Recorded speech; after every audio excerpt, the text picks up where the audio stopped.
Hello everyone, good morning. আবার একটা নতুন ব্লগে তোমাদের সবাইকে স্বাগত জানাই আমার এই ছোট্ট ব্লগটাতে। সকাল হয়ে গেছে, অনেকক্ষণ হয়ে গেছে, এখন বাজে প্রায় 9:15-20, মানে অলমোস্ট 9:30 বাজতে গেল। কোনো কাজ হয়নি, ঘর বাড়ির অবস্থা ভীষণ খারাপ, দেখতেই পাচ্ছ অবশ্যই।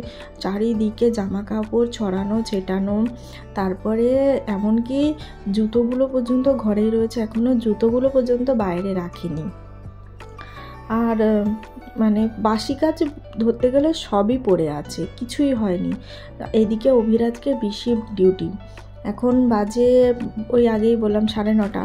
তার জন্য মা চলে গেছে রান্নাঘরের কাজে। মা আসার পর থেকে এই কাজটার থেকে একটু ছুটি নিয়েছি, মানে রান্নার কাজটা মাই সামলাচ্ছে, আর আমি ঘরের কাজ আদ্যুর সাথে একটু বেশি টাইম দিতে পারছি। যথারীতি যুদ্ধে নেমে পড়েছি ঝাঁটা আর ওয়াইপার নিয়ে।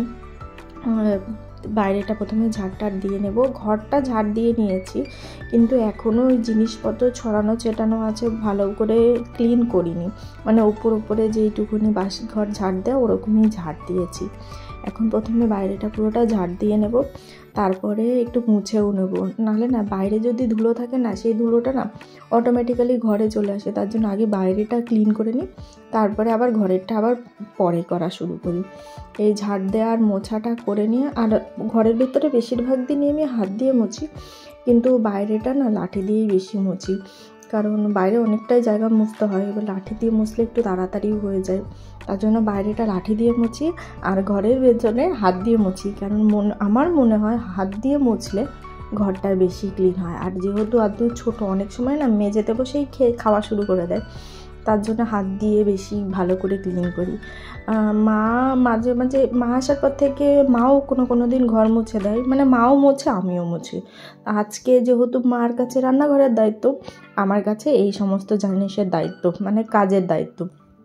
এরপরে আবার মা তো লাঞ্চ পুরো রেডি করে নেবে, আবার ওবিকে টিফিন দিতে হবে, সেজন্য সেগুলো রেডি করব। আর 9:30 বেজে গেছে, এখনও কিন্তু আমরা ব্রেকফাস্ট, অবশ্য আমরা একটু ব্রেকফাস্ট দেরিতেই করি, একটু লেটেই ব্রেকফাস্টটা বানাই। এই ঘরটার মুছে নিয়ে গিয়ে মা বেরিয়ে আসবে, তারপরে আমি রান্নাঘরে ঢুকবো, করে ব্রেকফাস্টটা বানাবো। ব্রেকফাস্টটা আমার দায়িত্ব আজকে। আর আজকে বানাবো চিড়ের পোহা, চিড়ের পোলাও, মানে চিড়েটারই পোহা বানানো, পোহা কেউ বলে, পোহা কেউ বলে পোলাও। আর সারা ঘরে আদ্যুর খেলনার চক্করে মানে কোথায় যে কি পড়ে থাকে বোঝা যায় না। আর যেই দিন এই বড় বড় টেডিগুলো বের করে, সেই দিন আর বেশি সমস্যা হয়, কারণ এইগুলোই ঘরের অর্ধেকটা জায়গা না নষ্ট করে দেয়। আর আমার ঘরে তো খুব বেশি জায়গা নেই, ছোট জায়গা, তার মধ্যে খেলনা ছড়ানো, আর রোজ একটা একটা করে জিনিস বাড়তে ঘরে আর নিজের ঘোরার জায়গাটুকুও নেই। মানে যত দিন যাচ্ছে একটা একটা করে জিনিস বেড়েই চলেছে, আর আমার ঘরের জায়গা একটু একটু করে কমেই চলেছে। মেনলি বড় বাড়িতে ব্যাপার আলাদা হয়, এটা কোয়ার্টার একটু ছোট, সেজন্য একটু অসুবিধা হয়, তবে কোনো ব্যাপার না, এইভাবেই মানিয়ে নিয়ে আগিয়ে যেতে হবে। আর এদিকে আমি চলে এসেছি পোহা বানাতে। বেশি কিছু দেবো না, ওই পেঁয়াজ টমেটো কাঁচা লঙ্কা একটু কেটে নিয়ে, তারপরে আমার কাছে চিনে বাদাম শেষ হয়ে গেছে, সেজন্য অল্প একটু কাজু বাদাম আর একটু কিশমিশ দিয়ে যেমন তেমন করে বানিয়ে নেব, মানে ওই কাজ চালানো পোহা খাওয়া আজকে। বেশি এলাহিভাবে পোহা বানাচ্ছি না, কারণ অনেকটা লেট হয়ে গেছে।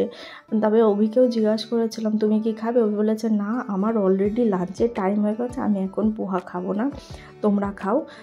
তাই পোহা বানাতে চলেছে। আর খুব বেশি মশলা টশলাও লাগে না, সকালবেলা বেশি মশলা খেতেও ভালো লাগে না, তাই হালকা পাতলার ওপরে পোহাটাই খেলে কি হয়, অনেকটা সময় পেটে থাকে, তারপরে যতক্ষণ পরে আবার যখন মনে হবে তখন লাঞ্চ করে নেব।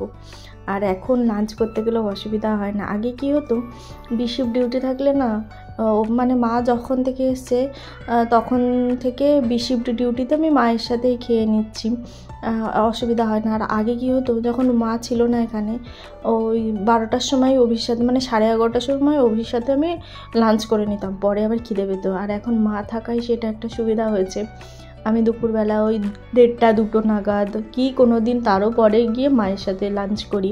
আর লাঞ্চ করার সময় বোরও লাগে না, যেহেতু মা আছে, দুজন মিলে বেশ লাঞ্চটা করা হয়ে যায়, আবার গল্পও করা হয়। আর মা থাকায় না একটা সবথেকে বেশি সুবিধা হয়েছে, আগে যেরকম শুধু আদ্যুর সাথেই কথা বলতাম, এখন কাজ করতে করতে একটু বসে নিই, মাও একটু বসে আমি একটু বসি, দুজন মিলে একটু গল্প করা হয়, বেশ সময়টা কেটে যায়। এই যেরকম আমি পোহা বানাতে বানাতে চলে গেছিলাম, তারপরে আবার মা পুরোটা কমপ্লিট করে নিয়েছে। আর কারণ আমাদের এখানে যে কাঁচরা গাড়ি, মানে ডাস্টবিনের ফেলার জন্য, নোংরা ফেলার জন্য যে গাড়িগুলো আসে, সেটা চলে এসেছিলো। আমি রান্না বন্ধ করে রেখে নোংরা ফেলতে চলে গেছিলাম, গিয়ে আবার 10 মিনিট আমার এখানে যারা মানে আছে ফ্রেন্ডসরা, তাদের সাথে একটু গল্প করে আসলাম। আর এদিকে মার পোহা বানানো রেডি হয়ে গেল। আর ওখান থেকে এসে মানে ওই স্ন্যাক্সের আইটেমগুলো প্যাক করে দিচ্ছিলাম। আর আজকে না অনেক কিছু একসাথে মিশিয়ে ওর টিফিনে দিয়েছি, চাল ভাজা, তারপরে হচ্ছে গাঠিয়া, নিমকি, চাকরি, সব কিছু একসাথে দিয়ে দিয়েছি। আর যেহেতু লাঞ্চের এখান থেকে করে যাবে, তো একটু তো ফ্রুটস দিতেই হয়। আর আজকে অন্য কিছু দিইনি, আজকেও বেশি কিছু নিতে চাইছিল না, সেজন্য শুধু ওই কিছু গ্রেপস ছিল, মানে আঙ্গুর ছিল, সে আঙ্গুরগুলো ওকে দিয়ে দিয়েছি। বললো আজকে আর কলা, তারপরে আপেল টাপেল এগুলো কিছু নেবো না, আমাকে শুধু আঙ্গুর দাও, আমি শুধু আঙ্গুরই খাবো। তাই ওকে আঙ্গুরগুলো ধুয়ে ওকে প্যাক করে দিলাম। আর এই টাইমে না বেশি হেভি কিছু নিয়ে যায় না, ওই সন্ধ্যাবেলা দুপুরবেলা ওই 1-1:30টার সময় মুখ চালানোর জন্য আঙ্গুর, আর সন্ধ্যাবেলার টাইমের জন্য ওই গ্রেপসগুলো দিয়ে দিই। আর অভির টিফিন প্যাক করতে করতে আমাদের জন্য কিছু আঙুর ছাড়িয়ে নিলাম, আমি আর মা খাবো, কারণ আব্দু এগুলো কিছু খায় না।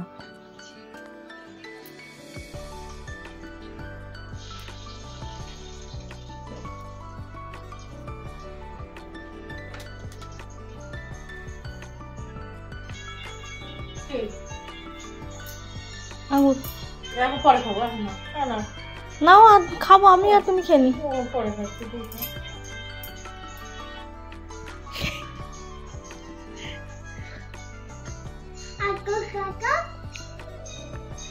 খাও, দেখো কি খাচ্ছে, জামা খাচ্ছে। আদ্দু জামা বের কর মুখ থেকে।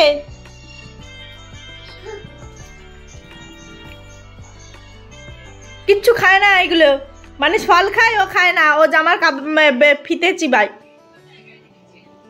দেখি আদ্দু কি। আমাদের ঘরের সব কাজ কমপ্লিট হয়ে গেছে, এদিকে মা একটু শুয়ে শুয়ে ফোন ঘাঁটছে, আর আমি চলে এসেছি অভির ব্যাগটা গুছিয়ে দিতে। আর আদ্দু এদিকে আমার পেছনে খেলা করে বেড়াচ্ছে, আর কত যে পাকা পাকা কথা বলছে তার কোনো ঠিক নেই। বলছে আমি একটু টাচ করে দিই, তারপরে ক্লে নিয়ে খেলা করছে, এটা করছে সেটা করছে। আর আমি মানে ব্যাগ ডিউটি থেকে নিয়ে আসার পরে কিছুই বের করে না, পরের দিন আমাকেই সমস্ত কিছু বের করতে হয়, নাই পরের দিন বের করি, না হলে দিনের দিনও বের করি। বেশিরভাগ দিন আমি আবার না ব্যাগটা না, যখন আবার ডিউটি যাই ঠিক তখন, তার আগেই বের করি। আর আমি ওকে বলছি যে ব্যাগ থেকে কী বের করতে হবে, তাড়াতাড়ি বলো, এর মধ্যে কি রাখবো আর কি রাখবো না। আর কালকে যেহেতু নাইট ডিউটি ছিল, সেজন্য ব্যাগের মধ্যে একটা শলও ছিল, সেই শলটাকেও বের করে রাখলাম। সমস্ত কিছু এবারে গুছিয়ে দিয়ে এবারে গিয়ে আমিও রেস্ট নিয়ে নেবো, কারণ এরপরে আমার আর কাজ নেই, শুধু আমাদের স্নান করা বাকি, সমস্ত কাজ। আর স্নান করে তারপরে খাওয়া দাওয়া, এখনের মতন ফ্রি এই সমস্ত কাজগুলো করে দিয়ে। আর এই ব্যাগ গোছানোটা না একটা বড় বড় চাপের ব্যাপার, এটা নেব, এটা দিয়েছো, ওটা দাওনি, এটা দাও, মানে আধা ঘন্টা ধরে এই চলে। ওটা কি দিয়েছো, ওটা কেন, আবার ওইটা কেন দিলে, ওইটা বের করে রাখো, এটা লাগবে না।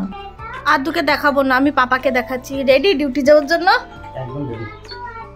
এই যে আদ্দু পাপার ব্যাগ রেডি করছে। हाँ निकलो मैं निकल रहा हूँ। ओके आ जाओ, आई एम रेडी। ডিউটি যাওয়ার জন্য পুরোপুরি রেডি। পাপার ব্যাগ রেডি করেছে, আর সমানে বলে যাচ্ছে আদ্দু দেখাও ব্যাগটাকে।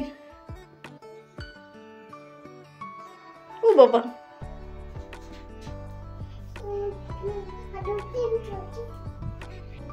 এই যে আজকে আর বাসে করে ডিউটি যাচ্ছে না, আজকে একটু অন্য জায়গায় ডিউটি আছে, সেজন্য আজকে যাচ্ছে বাইকে করে ডিউটি। আর বাইরে ভীষণ রোদ, তাও অবশ্য কালকে থেকে আজকে রোদটা কম আছে। যে রেডি হয়ে ডিউটির জন্য বেরিয়ে যাচ্ছে বাইকে করে। আবার রাত্রেবেলা 9টায় আস্তে আস্তে 9টা বেজে যাচ্ছে, একটু লেটে যাচ্ছে, আবার একটু তাড়াতাড়িও ফিরবে।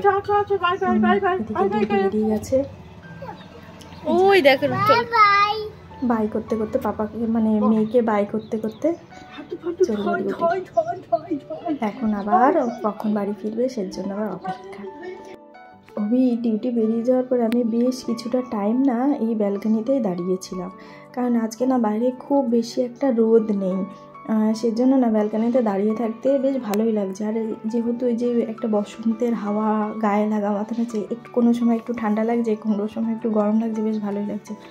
আর আমার এই বাগানে এই ফুলটা দেখতে আমার এত ভালো লাগে না, মাঝে মাঝে নিজেও নিচে দাঁড়িয়ে এই ফুলটার দিকে তাকিয়ে থাকি। বোঝা যায় না দূর থেকে এটা প্লাস্টিকের ফুল না অরিজিনাল ফুল, এত সুন্দর লাগে ফুলটাকে দেখতে।